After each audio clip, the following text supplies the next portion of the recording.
Hello and welcome to another episode of the Six Figure Creative Podcast. I'm your host, Brian Hood. If this is your first time listening to the show, first of all, welcome. Thank you so much for checking this podcast out. There are millions of other podcasts you could listen to, and I'm grateful that you have chosen this one for some strange reason. This is the right podcast for you if you are a freelancer trying to earn more money from your creative skills and you want to do it preferably without selling your soul. That sounds like you're in the right place. If you are a new or you're a returning listener, you are in episode like 3 or 4 of our series on going back to the basics right now. And this episode, I am excited to talk about something that I haven't ever talked about before on the show and something that frankly I sucked at before in my past. We're going to talk about, judging off the title, I'm sure you already know this, we're going to talk about budgeting. But before you turn this off, before you run away, before you're like, oh God, I don't want to talk about budgeting. This is the most painstaking thing on earth. Bear with me. Because my approach to this is a lot different than most people's. My approach to this before is probably still better than what you're doing right now. So you'll probably take something away from this episode that is tangible, is actionable, something you can actually do, and it'll be a relatively short episode, bite-sized. That's my goal for these Back to the Basics episodes. My goal for you is to make sure that you have more money than month. That's a stupid phrase where you always feel like, I feel like I got more month than money. At the end of the month, I never have any money. Well, if that sounds like you and you feel like you're that way, this episode is going to help you with that for your business specifically. You can take elements of this probably, but this is really just specifically for business owners and even more specifically freelancers. Now, here's a note. Budgeting can be complex. You can make it really just like this crazy web of things that you must do. And for certain like engineer type brains, that's like the natural approach you'll take to your budgeting. You'll have this crazy spreadsheet with projections and whatever. That's not my approach. I take a dead simple approach to budgeting, something that I think anyone can do. And it's probably better than what you're doing right now, because in most cases, most freelancers have no budget for their business at all. They're just aimlessly spending money. They don't know where that money went. They have no plan, no process, no method for what they're doing. And more than anything, they have no intention for their money. And money without an intention, without a plan, without anything that it's intended for is going to just disappear. And I know that many people, they feel like their money just disappears. And some people, they even have really good months, $5, $6, $7, $8, $9, $10,000 months. And then they just don't have any money. They don't even know where it went. And if they ever actually investigate where that money went, they're always surprised. Like, really, I spent this much on that piece of gear, or I spent this much on that software I never even use anymore. So it just seems to disappear. You never seem to have any money. Well, this episode, we're going to try to address that. And we're going to try to do it in an automated way. That way you never spend what you don't have. You feel secure and safe as a freelancer, which a lot of us struggle with this. The reason you're probably listening to the show is because something's happening in your business where you don't feel safe, you don't feel secure, you don't feel like you have a healthy, happy business. And honestly, if we get our budget right and we have enough money in the bank to where we're making decisions from a place of abundance instead of scarcity, we can be better creatives because we're not worried about paying bills at the end of the month. So that is my pitch to you on this episode. Hopefully you're interested. So let's talk about creating a budget for your business. The last thing I want to do is for you to get overwhelmed. The last thing I want you to do is to feel like you have all these tasks to do. Like I said, this can get really out of hand, really complex. And if you actually look up budgeting for like big businesses, I would encourage you not to do that. It'll make you feel like you're inadequate. You're never going to be able to do that as a solo freelancer. There are people that went to college, they got their MBA, they specialize in these sorts of things, and they know how to do this in their sleep. So let's really quick talk about what I used to do. This was my approach before, and this is still probably better than a lot of your approaches.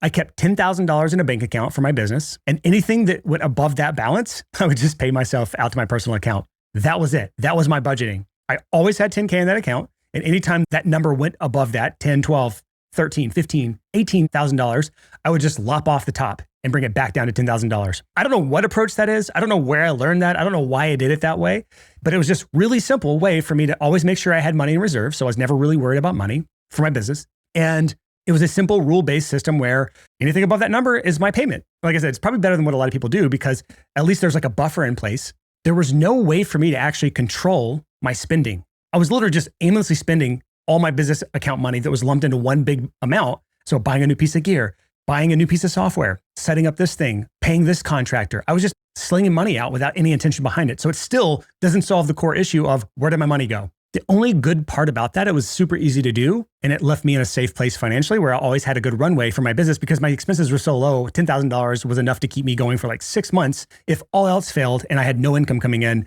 that buffer was there for my business. And I still also had a personal buffer, which I encourage people to do if you can do that. So let's talk about kind of 2 main approaches to budgeting. There's kind of the old school way, and that is where you take all of your income, you look at all your expenses, you do a bunch of things as far as categorizing and making sure you put budget allocations to each kind of category.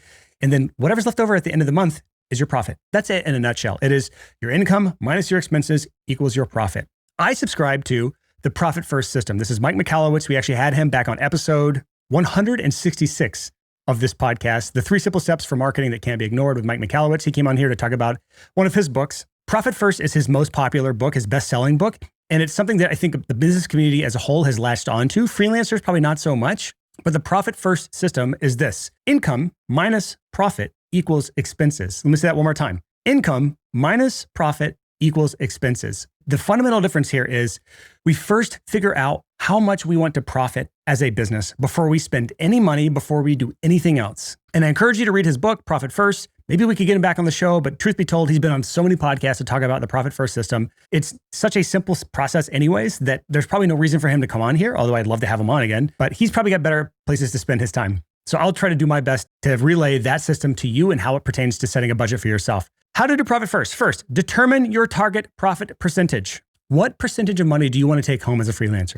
Do you want to have 5% profit margins, 10% profit margins, 15, 20, 30, 40, 50%? First, you need to determine that. Now, in a second, I'll show you kind of a screenshot of what he recommends as far as a table for depending on what your income level is. There's different numbers you can put down for what your profit percentage is, but we first determine what our profit is going to be. Next, you're going to separate your income into 5 to 6 buckets. When I say buckets, it really just means sub-accounts in your bank. If you listen to last week's episode, or actually last Tuesday's episode, where I talked about business banking, the bank that I recommend actually does all of this automatically for you. It splits it into 5 to 6 sub-accounts so that this is already allocated this way. But the 5 accounts are this: your incoming account, like the money, the holding account that the money first comes to; a profit account, that's the second account. That's where all the money that is allocated as your profit, that's where that lives. The third account is operating expenses. So this is the actual account that your business operates from. The fourth is an owner pay account. This is separate from profit because you are paying yourself like an employee. That's how you should be doing it. And you might have to do it this way depending on your business entity, where you have to pay yourself a reasonable salary. This is where you would put that money. The fifth would be a tax bucket or a tax account where all of your tax money is set aside so you don't accidentally spend it. And the optional 6th bucket is for payroll. That's for my agency owners listening to this podcast. I know we have a few people who own agencies with larger teams. That's where you'd also have a bucket for that. Now, you could say, instead of owner pay, you could just put it all into one payroll account. It's up to you. So you could still do this in 5 accounts if you have an agency. Now, Mike Michalowicz, he says to do 5 separate bank accounts.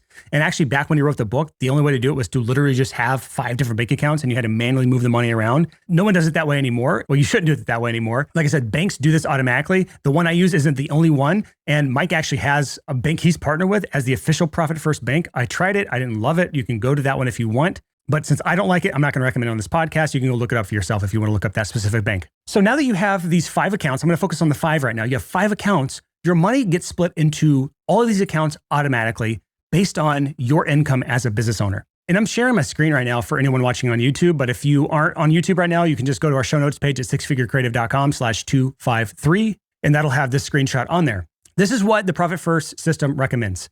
If you are between $0 and $250,000 in revenue as a business, which is most people listening to the show right now, account 1, which is your revenue account, the money that's coming in, that's going to get obviously 100% of the income. It all touches that account. This is essentially the top level account. And then these sub accounts, it will split out this way. At $0 to $250,000, your profit is 5%. Really low number, but there's a reason for this. And that's because in account number 2, owners pay, you put 50% in that account. So technically, at a low income level, because you have such low operating expenses as a freelancer, you should be paying yourself about 55%. That's the money you should be paying yourself out of the business into your bank account. If you're less than that, there's maybe something broken. Maybe you're overspending in certain areas. Maybe you have really high overhead for some reason, but you should be able to operate your business essentially off of 45% and actually less than 45% of your income, because 15% of that, if you're following my screen here, 15% of that goes to taxes. So the tax account gets 15%. And you're probably wondering, Brian, I pay more than 15% in taxes. Well, you're not thinking about setting aside taxes for your actual profit. So you're only setting aside taxes for what you've paid yourself as a freelancer. So owner's pay and profit is what you're setting aside taxes for, not operating expenses. And that's 30% of your money goes into the operating expense category if you're making less than $250,000 a year. Now, if you're watching this, you can just see that as your income goes up, so does your profit margin number to a certain extent. For some reason, if you're between $500,000 and $1 million, your profit percentage is 15%, but if you're from $1 million to $5 million, it goes back down to 10%. I'm not exactly sure what that is. I think it's because as you're scaling or growing, at a certain point, you need to reinvest back into the business. So you need more in the operating expense category. But every business is different. Every business is unique. So every business is going to have slightly different numbers for how this all pans out. Even mine are slightly different than this, just because I'm in a growth season right now. My profit percentage is lower. My owner's pay is lower because I'm hiring. I'm bringing on employees who are not yet profitable because I'm onboarding and training them right now. So if you set this all up correctly, this should all be automated for you. Money comes into your account from Stripe, from PayPal, from checks, from cash deposits, whatever. They show up in your main hub account, the operating account or the income account, and then they are instantly swept into the sub accounts. That's how most of these banks work, is they're sweep accounts and they just instantly get swept into those other accounts. So what you have now in your operating expense category, that sub account that has operating expenses in it, that is literally what you have to make your business run on, period. You cannot spend more than that. So if you have rent that's more than that amount, or you have contractors that is more than that amount, or you have software that is more than that amount, you now have to start paring away expenses in order to make that amount work. This is just budgeting. We also have to make sure your business isn't in wild swings and feast and famine, that your business model and your pricing structure and your payment terms and your cash flow and all these things are in your favor so that you're not ever struggling from month to month to month to month, and you're not always running out of money in the operating account and having to pull into your profit account or your owner pay account or your worst even taxes account. If you do things correctly and you have a very healthy business, this system works really, really well. Now, like I said, the operating expense category is what you run your business out of. If you can't afford it from that account, you just can't afford it, period. And you can get even more granular if you want to, as far as what do I allocate these sort of expenses to from this account. Again, I keep my stuff simple. I don't have a crazy categorical setup for how I spend that money. I just know that I can operate my business well under what that percentage is. And as long as I'm okay with that, as long as that number is good from month to month to month and always growing, I know how I can expand my business by hiring, taking on any other contractors, by investing in tools, software, hardware, etc. Now, the owner's pay account, that just goes to you every single month, or you could do it every single week, or you could do it every 2 weeks, however way you want to pay yourself. I just tend to do mine once a month. And then your tax account should go out quarterly. So the money that's in the tax account, you should be paying your quarterly estimated taxes if you're in the USA. And your CPA, your tax professional, should be able to give you these little slips if you're old school that you could write checks for and send in. Or if you have a better way of doing it where you can actually pay through online, some banks actually integrate with the IRS and you can pay your estimated taxes online. That's the preferable way of doing it if you're set up to do it that way. Now, the last category is your profit category. And this was the most interesting one because you have a few options for what you could do with the profit category. With the owner's pay, again, that's paying your bills every month. That's going directly to you into your bank account, making sure your bills are paid, making sure your reserves are full, your emergency fund is all healthy and big, and you have at least 6 months in the bank. But the profit account, you can do a number of things. The first thing you could do with this profit account is save it for emergencies as a rainy day fund. I would encourage business owners to have 6 months of expenses for their business saved up. That's separate from personal. 6 months for business expenses to where if you had no money for 6 months in the business, you'll still be okay. Some people, that's a lot of money if you have high expenses. For some people, they look at that cash, especially with the inflation environment, especially with what you could do to invest it somewhere, and think, I don't want to do that. I don't want my money to be devalued every single year. I promise you, that trade-off is absolutely worth it for the peace of mind. It is so much easier to run a business when you know that you could make $0 for the next 6 months and you can still pay every single team member, every single bill, everything in your business, you could still pay for 6 months. And the same for your personal life. So that is a really good feeling when you have both of those things taken care of. But once you have an emergency fund set up, you can now start using that profit to either pay off debt faster if you have debt. You could do it to reinvest into your business. So that's the actual category you would pull from if you want to buy gear, invest into some sort of crazy build out for your facilities, or some other thing that you want to invest in to grow your business. And finally, you can use this profit category to actually pay yourself, which is what it's there for. So they recommend, or Mike recommends, doing quarterly bonuses. And here's how he says to do it. He says, the Profit First system suggests that business owners take 50% of their profit accounts each quarter as a profit distribution. So for example, if you had $10,000 in that profit account at the end of a quarter, you would take $5,000 out, pay it to yourself as a quarterly bonus, leave $5,000 in that account as kind of a buffer or a safety account, or to be reinvested into the business or saved for future goals. That's what he says to do.